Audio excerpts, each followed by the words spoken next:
mean, I'm just nerding out on this stuff. Like, and as I texted you off air, like the AT strength coach relationship couldn't be tighter. Or no, we talked on the phone. I mean, my Mhm. wife is an athletic trainer. I still talk with Kyle. Like this AT strength coach relationship has to be hand in hand. So that's why I'm really excited to be able to talk with you. Yeah, for sure, man. I mean, it's like ATPT, S&C. Like, I mean, they're all kissing cousins. We're all Right? accomplishing the same thing. It's just what's your title and your quote unquote specialty, your expertise. I fucking hate that word expert. Right? When people call themselves an expert, what are you an expert? Who told you were an expert? The, How the you'll like longer this I one then. the longer I get in this profession, the more I realize I don't know shit. So, expert of what? You'll like this one. So when I was at Towson, Kyle, I was head of football, but I had two other sports that I had to work with. My assistants had like three or four other sports. So there was three of us strength coaches, but we all were pulled in different directions. There was one head football athletic trainer, Kyle, who's now at USF. He would have assistants, maybe one or two, and they would only work with football. But what I was explaining to some of the admin up there, I was like, listen, if I'm the only one at football right now doing an on field session and my two assistants aren't there because they have other teams to work with and you say they have to be there, if Kyle and I meet and we talk about what he's doing with the, return to play guys and he's regressing their speed work, isn't he being technically a strength coach? And I Yeah. go, what about when I'm in season and all the ATs are, handing out water, doing all the different things? Am I not regressing? And when I'm doing his return to play, am I kind of an athletic trainer? Like the Yeah. lines get blurred real quick, Real quick, man. And at the end of the day, it's like, who gives a shit, man? We got athletic trainers right? out here that are still worried about being called trainer and, not athletic trainer and all this dumb shit. It's like, guys, like, who cares? Keep the main thing the main thing. Get and keep the athlete healthy. And if you do that, you'll be just fine. I mean, and when you put that at the center, it just makes every other decision that much easier. Yeah, absolutely. It's just like you don't have blurred lines anymore or anything like that. It's like, this is the job that we have and what we're going to do and who's going to step up and do it. One of the best things too that we would do is like, hey, instead of right, you're in charge at this immediate acute injury phase, and I can't say shit because you're in charge. And then when he's healthy, hey, you better shut your mouth because now I'm in charge. And it's like, okay, Right. no, at the end of the day, like you're signing off on a surgeon's surgery. I get that. Well, let's look at the same problem and be like, hey, let's put our brains together and figure out like, you know what? Yeah, ultimately you're going to have the final say, but I should be like, hey, what about this exercise? What about how to load this tissue? And you're like, hey, not a bad idea.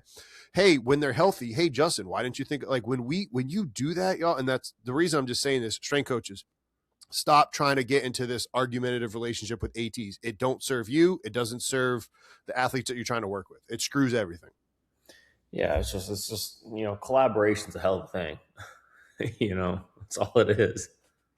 When you look back, and we'll dive into your full story for anybody that's not aware of it later, but when you look back on your time in college and you look back on some of the most successful rehabs, and I'm not asking you to say, oh, this athlete, no, heuristically, what were some of the best things that return to play was able to look like in terms of a collaborative effort from, the immediate injury all the way into, that final return to play clearance?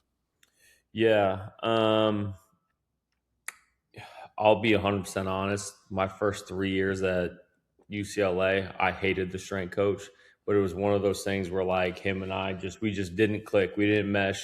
Tried to collaborate, tried to communicate, never got anywhere with it. It was really bad. It was the most trying time of my professional life by far to sit here and deal with this guy that just by all my accounts wanted nothing to do with me. We had that meetings with supervisors continuously. It just, it was somebody, in my opinion, who got handed the keys to you know, God's greatest team of UCLA basketball and had no real background experience at a high level to do it. And I have no issue saying that. I'll say it to his face right now. I don't care. It's one of those things where I think coach was trying to help him out and give this. He was an intern. He got handed the head strength and conditioning coach job at UCLA. Hell of a step up. But as we know, like they're outside of strength and conditioning and athletic training, whatever it is, like as part of the maturing process as you come up through ranks is to learn how to communicate and collaborate and have those tough conversations with bosses, peers, ATs, PTs, right? Like you learn that from working at a shitty D2, working at a NBA G League team or whatever. You learn these different things kind of as you're growing, and you're learning. And he skipped steps, and it's not his fault. I would have done the same thing. I would have done the exact same thing. If I was an intern and someone said, "Hey, here's the keys to UCLA basketball," I'm on it. Hell yeah. It's not his fault. But, there's like pieces to it that, like, we could never communicate on because he didn't know how to communicate, at an effective level, and so that being said, there was many times during, at least when I was at UCLA, especially early on, where like during the rehab process from, immediately post injury through all the way through, where I just pretty much did it all. I put in weights into the athletic training room because I didn't trust what was going to go on up in the weight room because I more or less wasn't allowed up there. And I said, you know what, like, I don't think you're going to adequately load the tissue that I think was going to be done. So I kind of took it into my own hands. Probably not the answer that a lot of people want to hear, but my athletes got back, and that's all it was. And eventually, year 4, we ended up hiring an awesome strength coach, Dave Andrews, fucking incredible, and one of the best humans I've ever been around and worked with. Completely changed my life.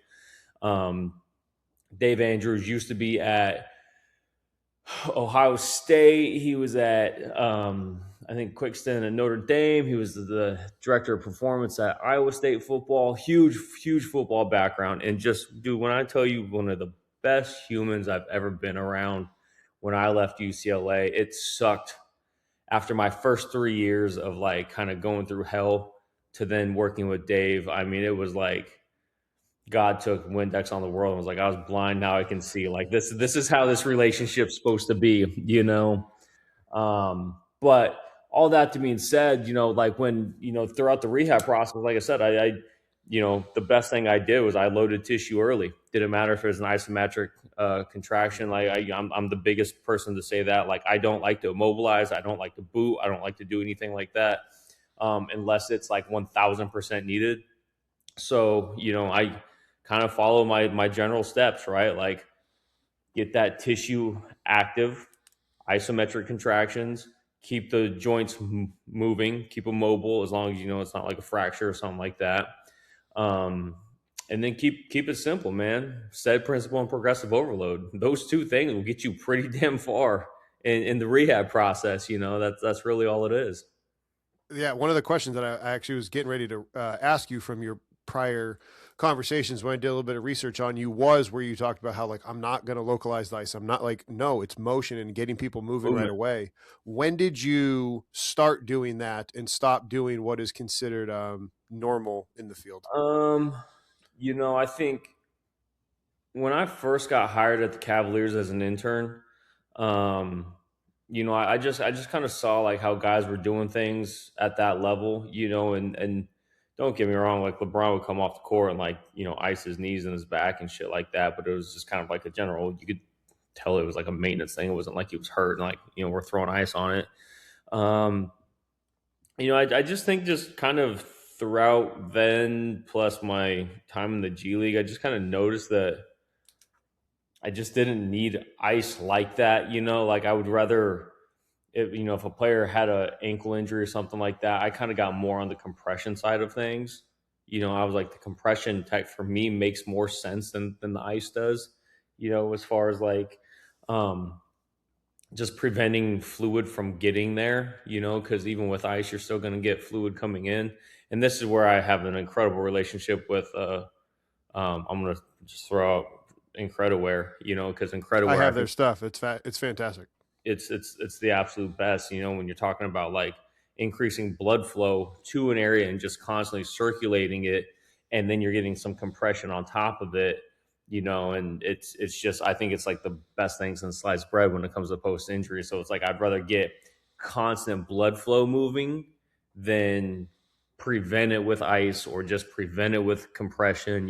So that's kind of just over the course of that whole period is kind of when I just started to shape my own philosophies. And I think the biggest piece to it was, my first three years of the G League when I was with the Hornets, I didn't have a strength coach, so I was the head strength coach and the AT and equipment and travel and whatnot. But like the biggest piece of it was I could, I learned how to do rehabs in the weight room. I would. We were never in the training room really because I learned that everything that we had to do was some type of movement based exercises. So we wouldn't do necessarily a lot on the table per se, but it was go in the weight room. And I also had like 14 other guys that I was trying to like work out at the same time. So it's like you're trying to navigate the different things that like, someone with a fresh ankle sprain can do. So you just realize like, damn, like we don't need ice. We don't need to be on the table as much. Like we need to be in the weight room more. We need to be moving more. And then throughout that time, it's kind of where I'm like, damn, like, we just, maybe this is just the answer for me and my philosophy, you know? In basketball, something I've seen is that kind of happens a lot. A friend of mine, Mike Rincardi, he was with the Golden State Warriors. He was a strength Yep. coach, PT. Like you see those multiple roles in basketball, especially up at the higher level. Again, my perspective. Tell me if I'm wrong. Why does this happen, and is it a good thing or is it not a good thing? Of being like dual certified and Even whatnot. dual certified, or just like you're doing both, like you said, okay, you were the ATC and the strength coach. Like, Um, is I it better for you to be, to quote Bill Parcells, shopping for the groceries and cooking, or being really good at what you do and having that relationship you talked about with Dave? I think now in my current role, I think it's good for me to be doing both, right? Because my current Mm, athlete, like I'm a one size fit all person for him. It's not like I'm just an athletic trainer, and then, when he wants to go to the weight room, it's hey, go work with somebody else. It's not like that at all. I think at the college level, I think at the professional level and stuff like that, I think it's probably better for everybody to have their individualized roles, only for the administrative aspect of like you actually have to delineate roles, right, and clear expectations. Even though like we just talked about like there's such blurred lines and everything like that, but you know at the end of the day, again, keep the main thing, and that's keep the athlete healthy or get them healthy and keep them healthy. But there's just when you start mixing in like admin, high level mm. colleges and whatnot, it's like you have to have clear roles and responsibilities. So that's kind of why it's really important to have those things. Um, again, in my current role, like I think that's throughout my entire time, like in my early years, I guess. I wanted to be a one size fits all person. Like I learned a shit ton about nutrition. I went and done like all these certifications for nutrition and strength training and CS, PES, all that bullshit, and just did it so that I could be that one size fit all build, so that eventually when this opportunity or one like this came around, it was like, yeah, like I can fit any shoe that's needed. Before we dive into where you're at now, how can we, if we circle back and you look on that relationship that happened for those 3 years at UCLA, looking back on it, what advice would you give to anyone listening to it, whether it is an ATC, because we have some that listen to this show, but mainly strength coaches? What would be your advice to be like, hey, if you're the problem, how to check yourself as the strength coach, or if maybe they're having a hard time with athletic trainers? Because I've had a buddy of mine where he wouldn't let any of his athletes get returned to play from the ATC because they were doing a bad job. And he did the opposite. He just ran all the rehabs in the weight room because he's like, Yeah, I don't trust you. I mean How that's can we make sure that doesn't happen? I think the biggest piece of it, honestly, is like looking in the mirror and having some self reflection is the biggest piece. Like nonetheless, from the AT, strength coach, PT, whoever, like look in the mirror and be like, what is needed? Like, what is this missing piece that's truly needed? Like if it, like, there's shitty athletic trainers out there, right? There's shitty strength coaches out there. That's just nature of the world, right? Facts. Um, but trying to find different ways to work with them, I think is like very key. Like be open-minded of different ways to communicate. Some athletic, or some, I don't want to just say single out athletic trainers, some people respond really well to verbal instructions, some people respond very well to written instruction. Trying to find just different ways to communicate and really becoming a leader of your own space. I think that is just such a key piece to it. Um, and being a leader in your own space should have a ripple effect into other spaces. I'm a big believer of that. So, you know, I try to, for example, like bring the same consistent like mentality, energy every single day so that any athlete I work with, it doesn't matter if I'm having a shitty day or, whatever happened when I show up to work. Like I want it to be so consistent and constant for my athletes that, nothing is ever changing from that aspect. And that way it's that when I show up, like I can be a leader and give the same energy to everybody else no matter what. And I think a big piece of that, honestly, then kind of goes like, you know, it's not like you have high days and low days. When I'm dealing with an athletic trainer, I'm like, God, this just fucking sucks. Like, I don't want to deal with it. You know what I'm saying? Like, so that way everything's just really constant. And then people can just kind of grow with it.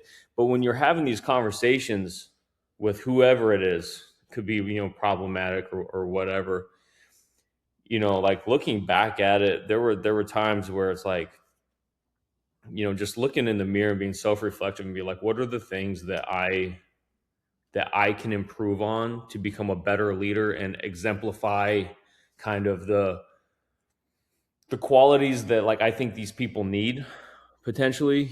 So even with this situation, like I try to kind of go through like all my quote unquote elite communication strategies and styles. We'd go from like texting a lot about like rehabs to only emailing to like I was sending him videos of the things I was doing, whatever it took to just try and break through a barrier, and it just never happened with this guy. I mean, again, it could have been me. I don't know. Like, I mean, for what it's worth, it could have been me, but I don't know. I've worked with a lot of strength coaches in my life and athletic trainers, never had a single issue until No, I this one. mean sometimes that's what the guy that I replaced at Towson, he had, I mean the relationship with athletic training, like that was part of why I got hired was to fix that. I mean, at the end of the day, sometimes you can lead a horse to water, you can try to make him thirsty by putting salt in his mouth, but at the end of the day, the horse is ultimately going to be the one that drinks. So Yep. try all the other things, but then I mean, you quoted some scripture before. It's like, hey, you went to the town, kick your feet up, wipe the dust off, like you did your part. There's nothing you can do. Yeah, facts. That's pretty much what I did. I think maybe some coaches might have thought what you said about being at these, Division II schools, like they might have thought that was a throwaway comment, and I definitely don't because I know the beauty of making the big time where you are, but like those spots. We had a strength coach on from a very prominent university, and she's like, listen, you don't get hired here and then you start doing all American shit. You're Yeah. doing all American shit, and then you get hired by them because they see what you're doing. Yep. Another friend of mine had said, like, listen, at these quote unquote lower levels, like you can break a few eggs, you can learn things that do and don't work Oh because the yeah, stakes aren't as high. dude. The reason I'm saying this is to give a little bit of life to our coaches that might feel like they're struggling or, oh, I'm only at insert name of organization, where it's like, no, I don't think you understand the value of what you're doing right now. Yeah, man. There were uh there were so many times in like the G League, and I'm just like, we're making shit up. That's what it is, though. It's like I don't know if this exercise exists, but guess what? We're gonna fuck around and do it. Like it, but it's the only way. You're going through these rehabs, and at the time, the NBA, and I'm sure it's still like is like this, but the NBA and the G League, there was a clear cut delineation. Like you are in the G League, you stay down there, don't ask questions, that kind of shit. And then now it's done such a great job of blending into the two. Remember, for the longest time, nobody wanted to work in the D League. Nobody wanted to work in the G League. Now the G League is becoming such a coveted role because the people are using it to get into the league now. Yeah. So yeah, my first couple years, my first 3-4 years, there were times where like, I mean, it was just going rogue, and you were in these shitty like weight rooms in Erie, Pennsylvania, right? That has a bench, 4 dumbbells, and a treadmill. But that's where you learn to be like, Yes. we're gonna get some of the best workouts ever from this. And like, it doesn't matter if we have a dumbbell, a bench, and a wall. Dude, I will bust your ass using just that equipment with no doubt in my mind. But that's where you learn to like grow and get better. And same thing when I was at Chico State, like dog shit weight room for the athletics. But we were able to like learn throughout those processes of like, all right, this is where the magic happens. And then by the time you get to UCLA, Yes. you're like, damn, like now we have everything. You almost have too much because it's like I've never had it before. Like I don't need all these different things. Then that's probably why I'm like I love isometrics so much because growing up through the ranks, like we didn't have anything, so like isometrics were king. No, that makes a ton of sense. And I mean, again, I'm just thinking back to what Chapman said, where he's like, the best strength coaches are the ones, because he was in the SWAC. Before, I mean, now he's back down Mhm. south, head basketball strength coach at LSU. But he's like, find me a strength coach working in the SWAC that can do exactly what you said. Not a lot of equipment. They have to understand that they have to pair exercises based on what they have at the rack, not, oh, I'm going to pair bench with bent over Right. row. Well, bro, you don't have 2 barbells. Like, You don't you don't have that. like, you know what I mean? Like you can't do that, or like you have to take all of those things into consideration. So I'm just saying it to let these strength coaches hear it from somebody like yourself with your expertise, with your background. So that way they, I don't know, there's a lot of power in them hearing that somebody was where they were and they've been able to achieve success and help them realize like where they're at. It's very important what they're going through.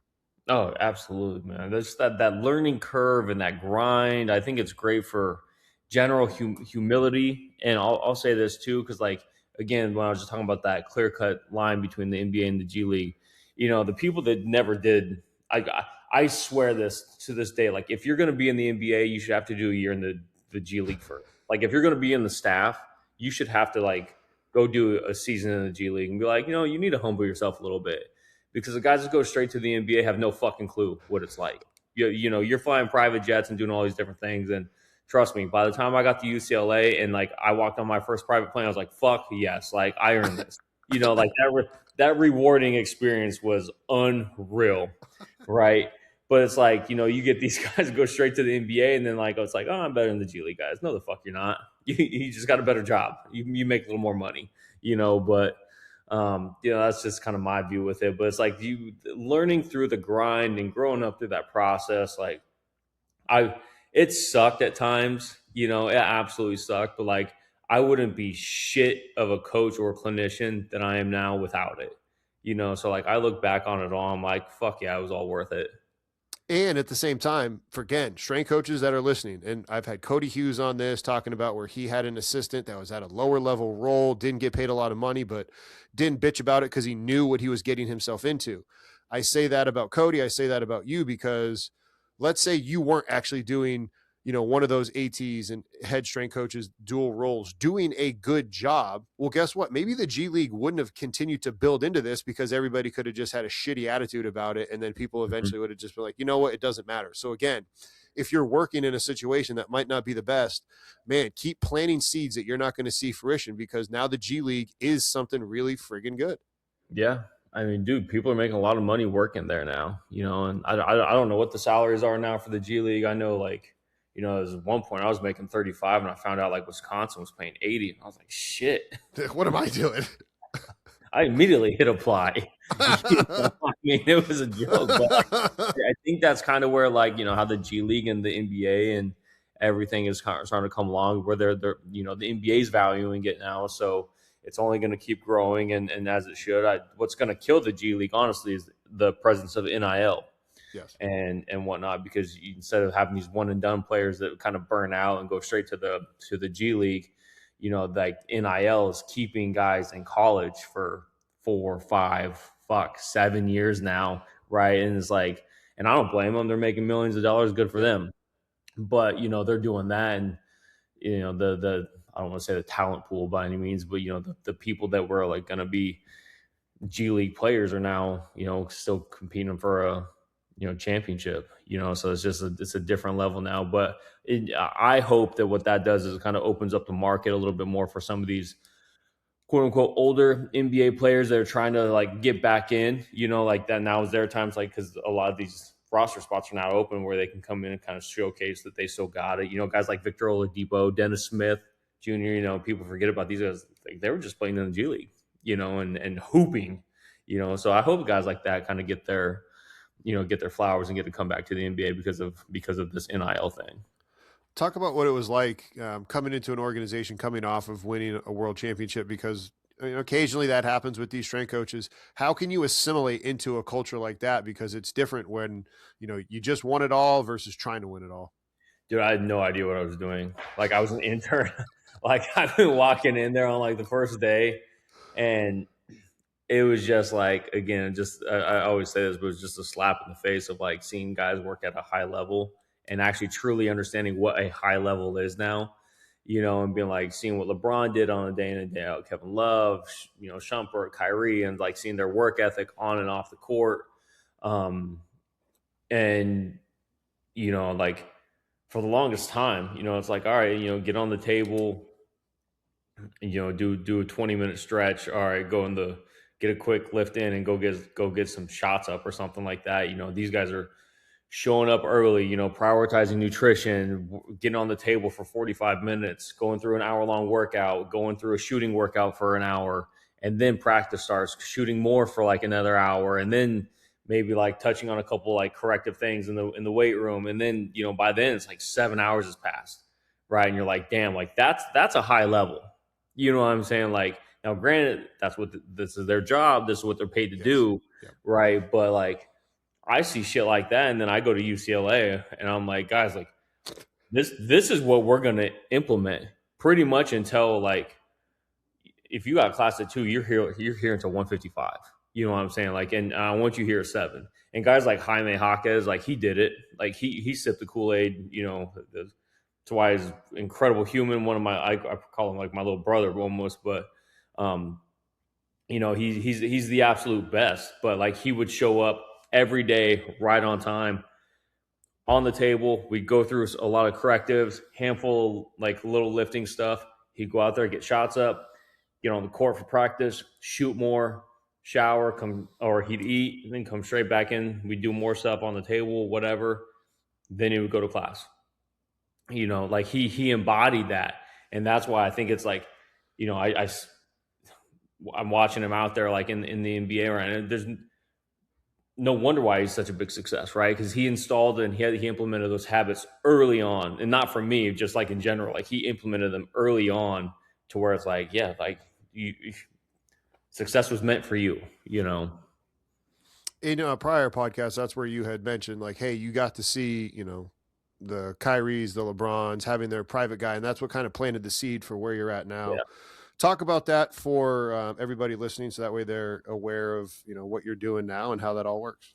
Yeah, kind of one of those things where Caleb he came into the NBA. We drafted his brother at the Hornets, and Caleb tore his MCL like the day before, 2 days before the draft, so he didn't get drafted. And as a favor, the Hornets were like, "Hey, we'll bring him in, put him in, pretty much make him a G League guy."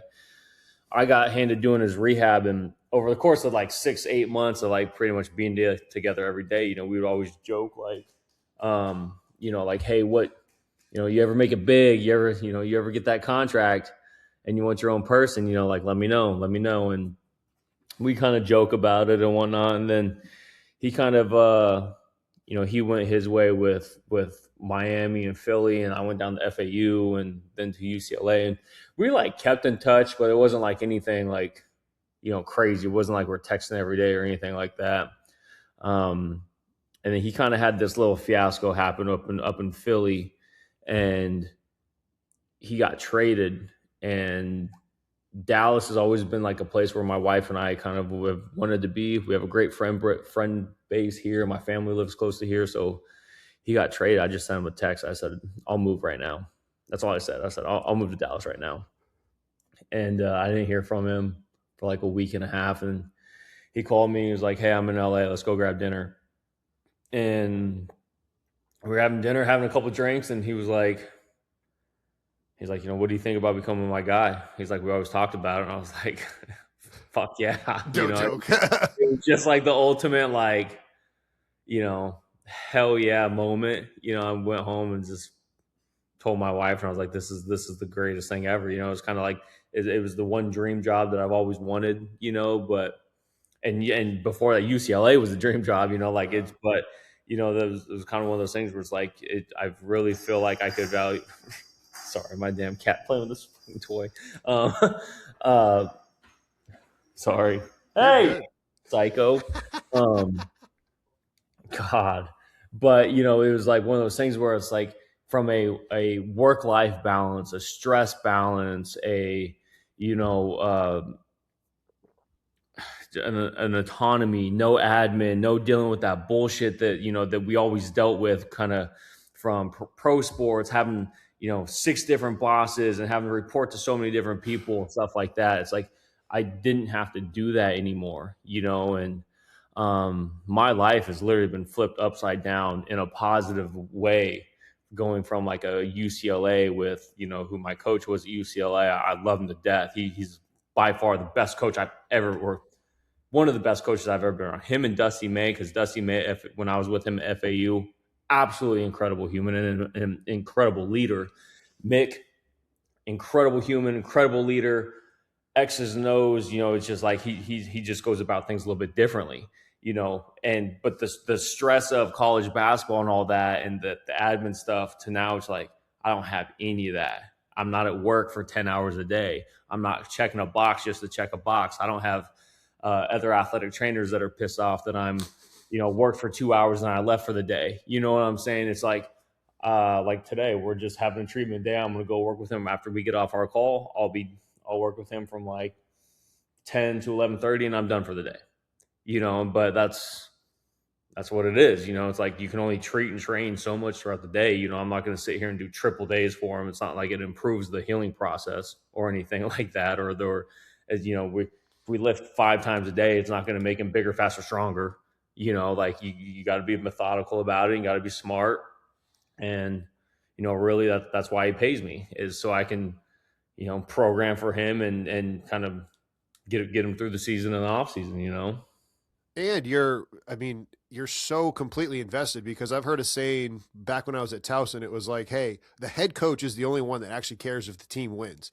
The Yeah. OC, they just want to score more points. The DC, they want to stop them. Strength staff could say, hey, we got them strong. Hey, they were healthy. But like the strength coach is the only one that wants them to win.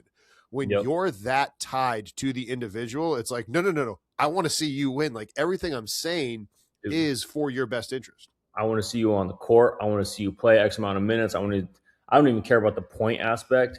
I want to see you impact winning at a high level. And like if you look at like my athlete, he is a scorer, he can shoot it, but like the things he does impacts winning on a different level, right? Like he's the person diving on loose balls. He's the one that's getting deflections. He's the one that's kind of doing like all these different things that impact winning. So my job, and I've told him this, like, dude, I'm going to prepare you to take the hardest falls, to take charges, to, like, don't be afraid to put your body on the line, because I'm going to get you healthy so that you can suit up tomorrow night. So those types of things are what I value and what he values. Like, like people get paid a lot of money to put the ball through the rim, right? James Harden gets paid a fuck ton of money to put the ball through the rim. Yeah, he does. Caleb Martin is getting paid a lot of money to impact winning.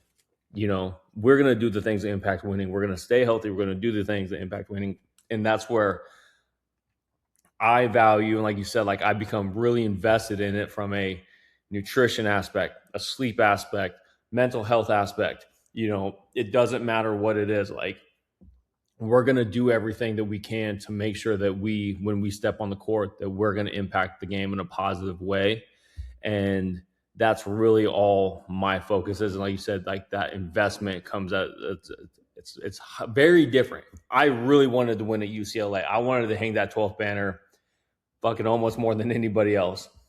But like you said, it's a different level of investment now, because, when I was at UCLA, coaches could come and go, whatever it was. Like I was good there. I was very safe.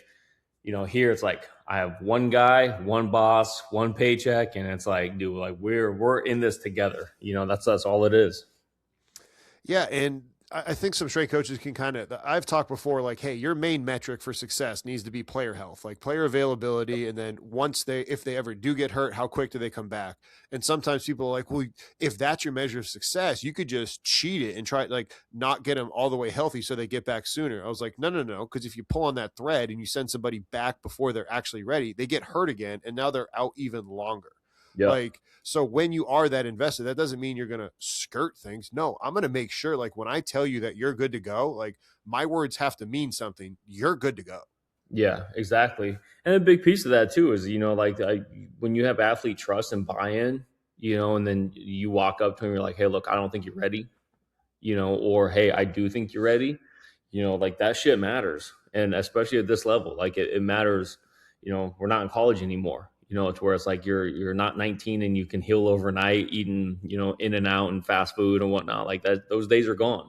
We got to do things perfect, to make sure that you heal and you adapt and you recover. Like, so that way it's like not just that you can play at a high level, but then so that we can get another contract and then we can keep going, so that you can keep getting paid. And, those are the things that matter.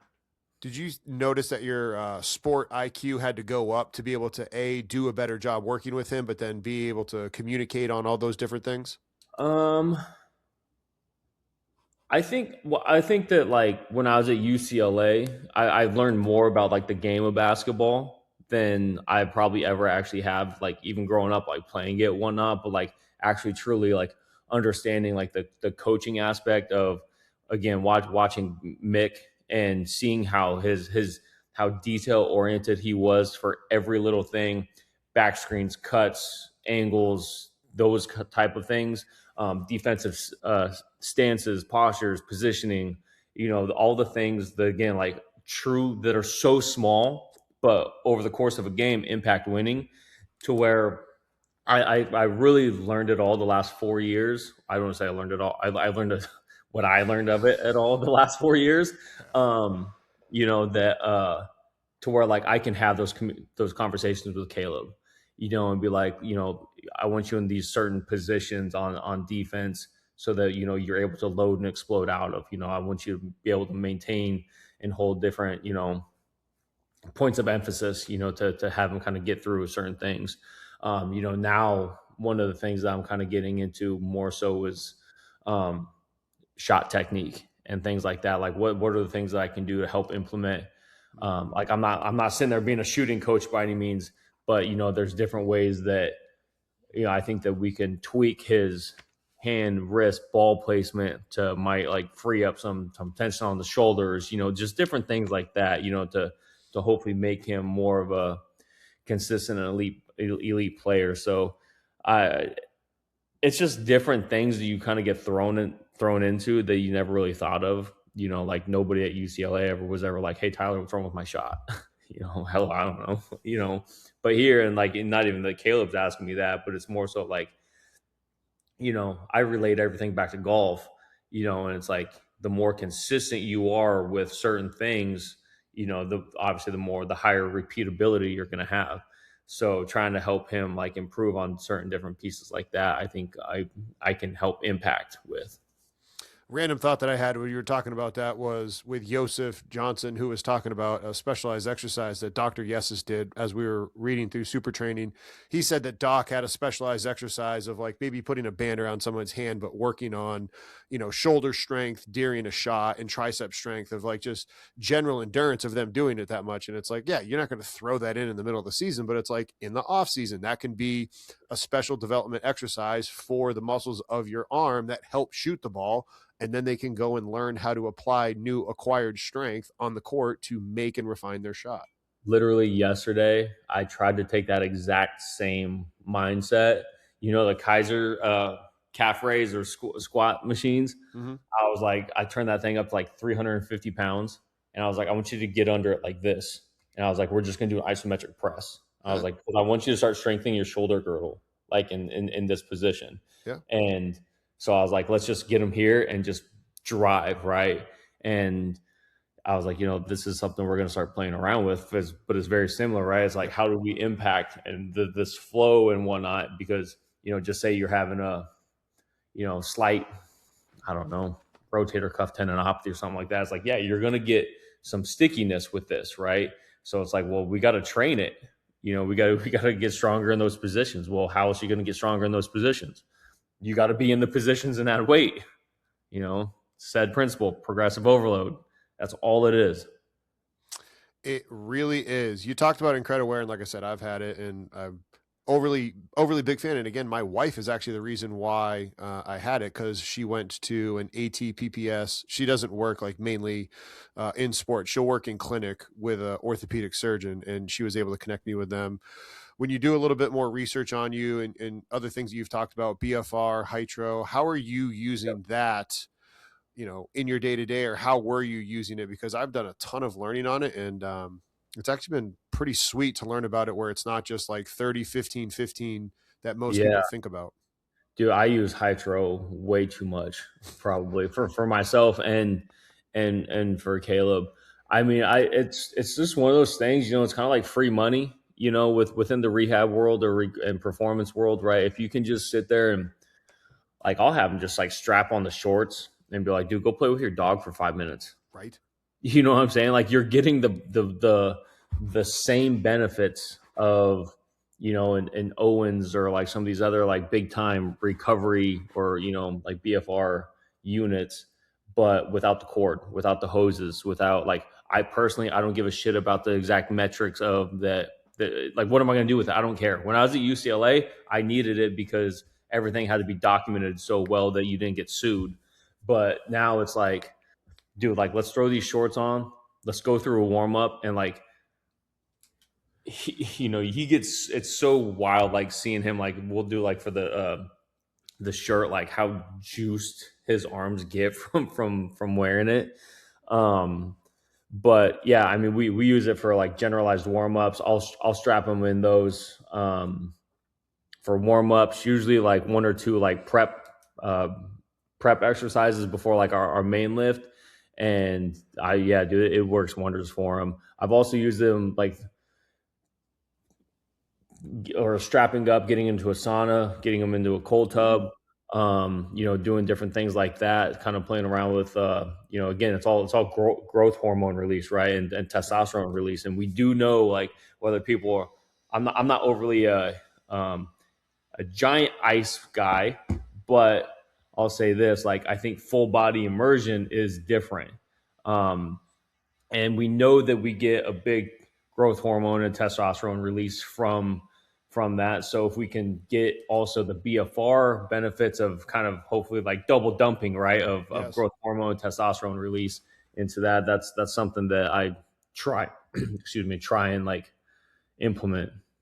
But that kind of anecdotal research and things like what Griff's doing with the Atlanta Falcons, where he'll have the guys where he knows, okay, the coaching staff, they like to do walkthroughs. So instead of the guys kind of having dead legs, by, hey, put these on, strap in at this point, and Yep. it helps the players feel better. Some other people have done fireflies when Yep. Love they're Firefly. having meetings, and now their legs aren't just going to be dead. Like, understanding your situation and how to anecdotally do it. And it's important for those anecdotal things, because when anecdotal things like that, no, that's a pilot study that you can then Yep. push to then researchers to be able to get published research. So that way we can start to move the needle forward. I had another coach on that talked about being able to use it on flights as help with soreness of travel Oh and yeah. improvement on sleep with it. And it's like, listen, coaches start talking about this stuff, so then we can start to get research on it. So then that way it can become mainstream adoption, rather than just kind of not talking about it for fear of being like, well, it hasn't been proven yet.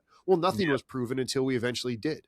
Exactly. And that's the one thing about like research and science is like, everybody's, or I talked to a lot of people and they're like, like, this isn't evidence based. Well, fuck it. Nothing is until it is. And then even still, like, once it is evidence based, there's probably gonna be 10 other studies that say it doesn't work.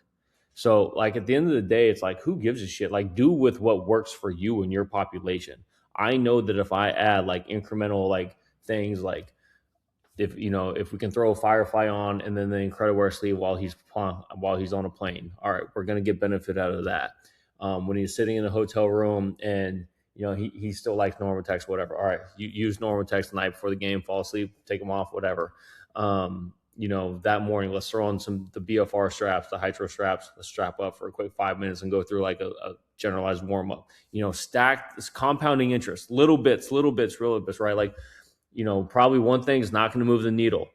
10 little small things probably going to move the needle, and at this level, it's all about how you feel and how much. At the end of the day, it's like, can you suit up the next night, right? And can you play at a high level? So like, as long as we can do that, that's really all that matters. And you're adding, like you said, you're making little deposits to the athlete to be like, hey, I care about you because I'm look at all these different ways I'm trying to invest and gain that 1% edge, Yeah. as we're always looking for, but also that psychological advantage of being able to play in that, like, MJ, hey, I don't feel physically great mentally, I might be a little bit sick, but I know I took care of my body and I did all these things. Like, no, I'm going to push through this, not feeling great because I did all these other things to help me. Because you talked about the mindset, like, these dudes are absolute warriors. And so that's why when, like, you see other people trying to attack a Jason Tatum or I forget who else, like, people tear their Achilles where they're like, oh, he's pushing through what's his face with the Pacers, and like all these Oh, predatory Kyrie, yeah. people. Yeah, and they're like, oh, and it's like, dude, he's a competitor and he feels like he can go out and do it even though he's sore. Like, Do cut you the think? shit. Do you think, this is a blanket question for anybody, would you be comfortable as a human being if it's Game 7 and your best player has I don't know what he had. I know he had some type of calf strain, and you walked up to him and said, "I don't think you should play in the Game 7 of the NBA Finals." One, you're gonna get fired. Two, you might get punched. Three, I could never live that. You know what, dude? We're gonna give this thing hell. You know what I'm Yes. saying? And I don't think that anybody out there would have ever expected him to actually tear his Achilles. Could have been related, could have been unrelated, whatever. But as a person and as competitive as I am, I would never in my life Right. go up to him and be like, "Hey, like, I don't think you should play Game 7, dude. You may never experience this again in your life, Ever. and you think I'm going to take that from you? Hell no. We're gonna K-tape the shit out of that calf. Like, we're gonna every, like. I'll do whatever it takes, man. Like, because I want to win it just as much as you do. You Right. know? And so that's the other part with these predatory strength coaches. It's like, not only is there a private SNC ATC behind the scenes working with him, you've got the staff that works for the Indiana Like, you think all these people aren't trying to make sure that one of their best players isn't ready to fucking play? Exactly. Like, and at the end of the day, like, this is sports, and our bodies, also probably says, our bodies probably aren't meant to do sport at this level that we are. And that's why we're starting to see like some of these crazier injuries and blah, blah, blah. But, shit happens in sports. Like, at the end of the day, I've seen a lot of shit that just doesn't quite make sense, but shit happens. And because of that, we have jobs. That's the reality of it, Yeah. like, because somebody's load was exceeded their tolerance or their tissue capacity or whatever, and now they got an ankle or a tissue tear or whatever it is, like that's why we have jobs, because Yep. shit happens. And if everybody could withstand the forces of the game, then we wouldn't have jobs, and we'd just be sitting here watching sports. That's really all it is. Well, and So then with the Achilles stuff, people are like, "Well, you can't let your knee travel that." Like, do you really think that these, like, they're unconsciously good? They're not thinking about where their body is. Like you said, that's our job. Load them, make them robust in all of these planes of motion, so they don't have to think about that shit. Just and guess play. what? It's still probably not going to be enough. Like, we can't. I don't care who it is. Like, we can never replicate what goes on in a Game 7 during the second quarter, the stress, the fatigue, the workload, all these different factors. We'll never be able to replicate that throughout the training, the rehab, the whatever process. Like, we'll never come close. Yes, you And can. Just train with that trainer that's on talking about how bad their training was. yeah, no shit. Yeah, like, you got all the answers, buddy. You're one of those guys that's like, yeah, like, the expert that I was just Yeah. talking about. Everybody's like, who's calling you an expert? Who's calling you a specialist? You're looking in the mirror and calling yourself that. So now that you're in that realm and you're working again with mainly one person, but other entities that that person is working with on the day to day with pro teams, how do you then ensure awesome communication? And you're the only one that's listening and on this podcast. Maybe there's others that are in this situation. If Bobby, who works with Patrick Mahomes, is listening, he's True. you two are the outliers, yeah. And what I'm saying is, how can we make sure general principles of great communication now that you're doing so our listeners can apply it in their high performance setting?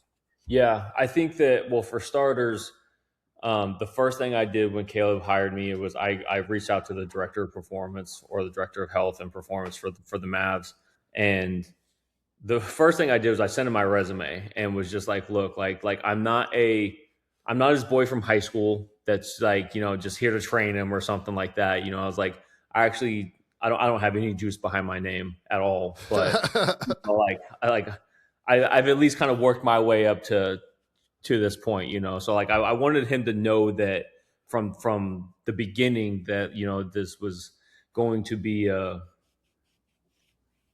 again, like I wasn't his boy from high school. Like I kind of know what I'm doing somewhat. Yeah. And, from there on out, I just expressed to him, I was like, like I want to maintain total open lines of communication. Like this is my first time being on this side of things. I've only ever been on the team side. So I really don't know how to operate from this aspect. Like that was my whole thing, was like, I want to be as open as possible because it's the only way I know how to be. When I was working with Mick and UCLA, like you had to be an elite communicator, because if you didn't, I'd get yelled at and probably fired.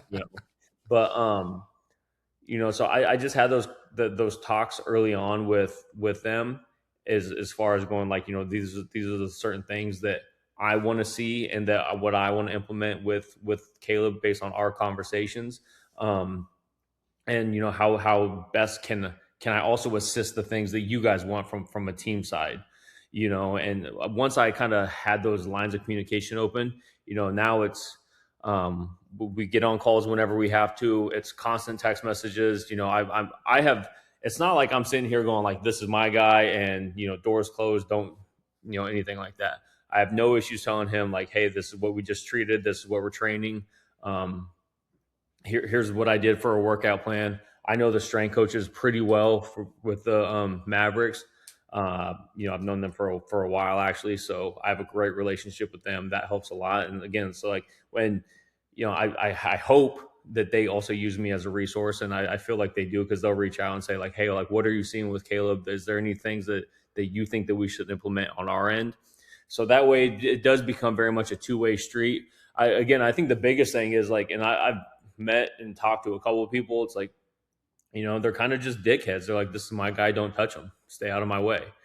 And if that's your prerogative, that's your prerogative. But for me, it's like I still, again, I only know being on the team side, even though it's been like 8 months now. You got to find a way to work well with them, because also at the end of the day, it's like, just say, when, and I don't know this is me just talking out of my ass, but like say when his contract comes up, and like I don't want them to be like, yeah, Caleb's done XYZ, but his trainer's a fucking asshole. Right. And like I don't want him around in the building or anything like that. I don't ever want to be in a negative light to where it impacts him. So like I want to do everything I possibly can so that when just anything comes up, that it's like, all right, like, they know that we're a team and that like it's all going to come together, and it's like they're kind of singing his praises because of, like the communications have been great. He's done everything right on his end and whatnot. So that's kind of my viewpoint on it, and my philosophy is like I just want to make sure that everything's done right at a high level. Because again, like if it's not, it's only going to impact, again, it's going to impact winning, but I don't ever want it to impact his career, which will then obviously screw up my career, anything like that. If he doesn't have a job, technically I don't have a job, so just things like that. That's kind of how I view it. Is I just want to be as open as possible, and give them whatever information they need, and then we'll approach it that way. Last couple of questions to respect your time so you can stay on schedule. there's been a craze in strength and conditioning to talk about not needing to condition and only doing speed work, and it hasn't fully trickled into basketball. And I've talked with a bunch of basketball strength coaches, and they're like, "Listen, the hardest part of practice or a game is not a high intensity speed effort. It's going up and down the court in between media timeouts when there's no Yeah. stoppage. Like we have to condition, or if we're going from in college, as going from 8 to 20 hours, like there's a massive spike, and our job is to prepare the athletes for that." Yep. Where do you kind of fall in the line on that continuum, for lack of a better term? Yeah, I mean, you got to condition. I mean, that's something that like I told Caleb already. I said because I'm working on all of his summer plans right now.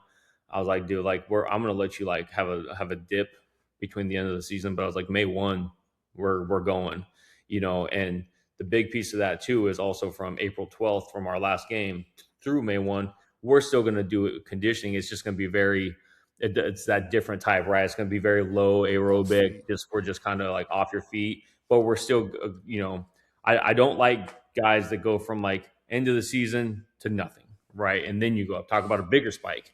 Right. So it's like I want to maintain some different, some level of aerobic capacity. And then, again, like a lot of the research, again, whatever that means, shows that like the best way to prevent hamstring strains and stuff like that is sprinting. Well, how do you get better at sprinting? You sprint, That's it. stuff like that. Personally, I think some of the best ways to condition outside of like playing, I love sled pushes and sled pulls. I think it's very monotonous. It doesn't require any coaching, and it's just I need you to push, pull. We're going to do X amount. We're going to change the load, and we're going to increase speed. And on top of it, we can change the angles that we're pushing and pulling at.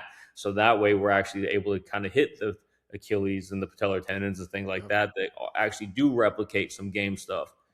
Um, Once we get into kind of mid-May-ish, we'll probably start doing a lot more with like encore running, curvilinear running, things like that. Um, and then kind of get into some like actual like down and back type works, or do more like tempo runs like on a curved treadmill. I'm a big believer of like 30 on, 30 off, 40 on, 20 off, kind of hitting some different splits like that to maintain like that back and forth, back and forth. But Yep. and it doesn't even have to be as like max velocity type work, right? But it's like, we can still kind of work, like you said, between the timeouts and the back and forth kind of work. We can train that. So I'll start working all that in probably mid-May and going into June. And then our hope is that, we're also playing like pickup games, stuff like that. So he's getting dosed that way as well. I would love if he was able to play 2 to 3 times a week for an hour and just kind of get those higher level of exposures, or the game like exposures. So I think that's also just another piece to it that kind of like I have cooking up in my head as far as like what our off season conditioning is going to be. But it's like at the end of the day, it's like you got to condition. You have to do it. Like we do know the one thing, like if you are under condition, you will get hurt, right? Force times capacity, or you're gonna get hurt. So it's like you got to have some type of exposure to it. Dave Andrews, again, I don't know where he got it from, but he would always talk about double exposures, and I love that idea. It's like, expose them to one thing once, double it up like 2 days later, and then advance from there. I think it's so simple, but it's a perfect little mindset to where it's like, we're able to accomplish things over and over and over. And by the time the guys do it a second time, you could already see like their proficiency in the lift or whatever it was already much better. So, and then, just add the weight or whatever it is from there. So I really like that approach. And to your sled stuff, listeners out there, I love doing lateral sled pushes and then crossover sled stuff in that GPP, whatever you want to call it, phase, because talk about, ground based hip abduction, hip adduction, groin work, whatever. Like Yep. that's getting you on your feet, hitting all the different angles. So that's been kind of a staple of mine ever since the days at Iowa. Yep, for sure.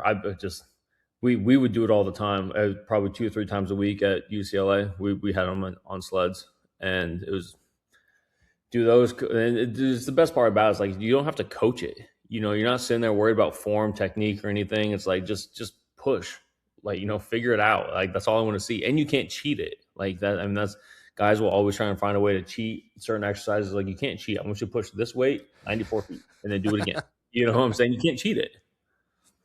One of the things that I wrote down here about you is like you can tell that you're a pro in terms of your knowledge base, which is what allows you to be so free. I used the Peyton Manning analogy when it was really popular and he was Omaha, right? He's checking the play, but it's because he knew down to a science who he was playing against, what play to get them in the right call, and you're able to make those checks and balances. So I want to shout you out for all of your knowledge and your education because that's what allows you all those latitudes and progressions and regressions, and you also can just tell that your energy, like you have fun with this. And I think that our field ATC or whatever, we've gotten way too serious. Like we have a great job. Yes, be Mhm. knowledgeable, learn the things that you've learned, but listeners out there, please go have some fun doing this, man, because it's a great job.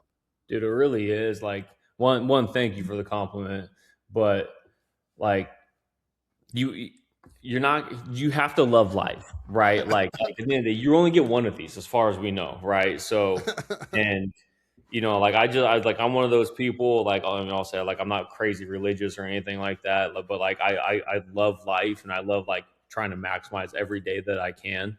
um that's why I'm the first person to go to a techno rave and have fun on a Tuesday night. Like, I don't give a shit, right? Like, I want to have as much fun with my friends, my wife, whoever it is, and truly value what it is. And it didn't matter whether I was in the G League, FAU, Chico State, whatever it was. It's like, I try to value each day I try to maximize it at the highest level. That's really all it comes down to. And part of that is I try to have as much fun as possible every single day. The guys come in, I'm going to shoot the shit with them. Like, I treat them like they're my best friends.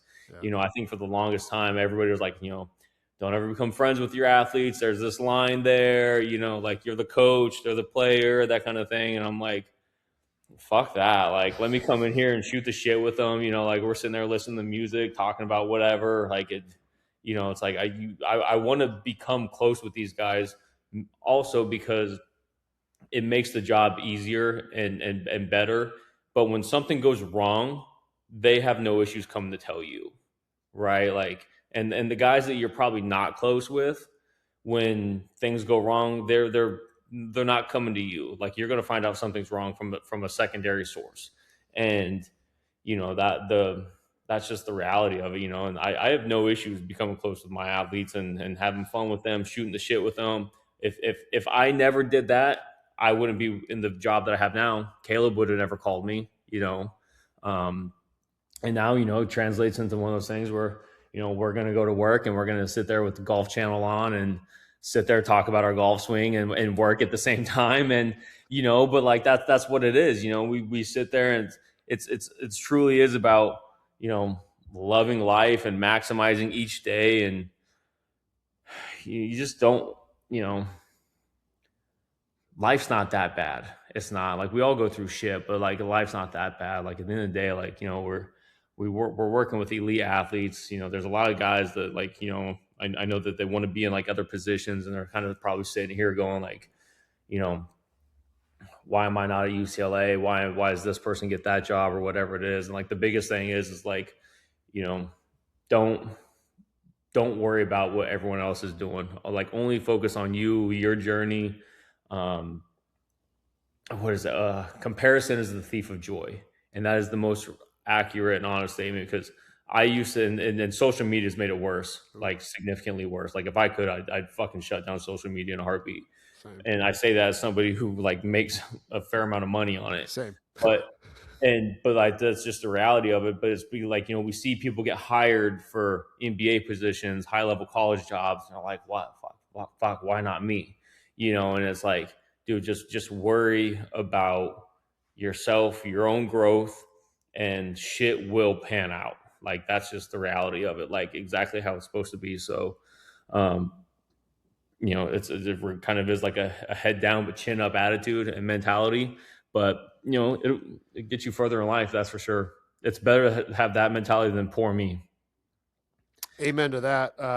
The last thing I'll say is you should like if you've ever had it on your heart, like there would be some very good value in you trying to put together some version of your, whether it's a mini course or like your work and your things, kind of backed by some, hey, these are some main things that I do based off of this research, and put together some version of a course, marinate on it over the next 2-3 years. But I think I say that because strength coaches are going to want to listen to this, and they're going to want to be like, fuck, I want to work with an AT like this. Like, where can I try to black belt and show my AT? Like, oh, go learn from him. Like, here's some stuff that he does. Like, have you heard of this guy? So that way you can try to impact the field in a positive way. So, that's Did you know something that I wrote down. Like, if I was listening, I mean, Kyle and you, very similar. Like, you two, like, that's why he and I got along. Like, you guys just fucking get it.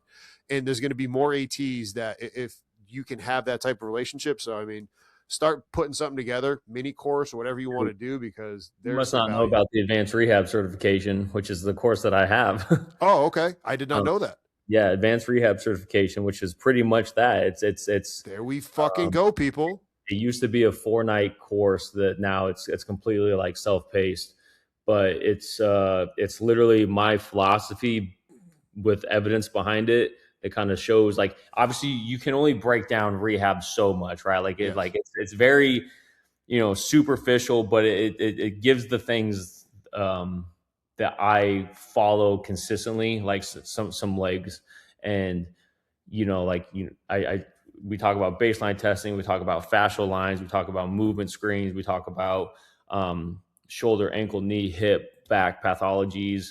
But again, it's just more of like trying to check various boxes of the rehab that both athletic trainers and strength and conditioning coaches can do, to bridge that gap.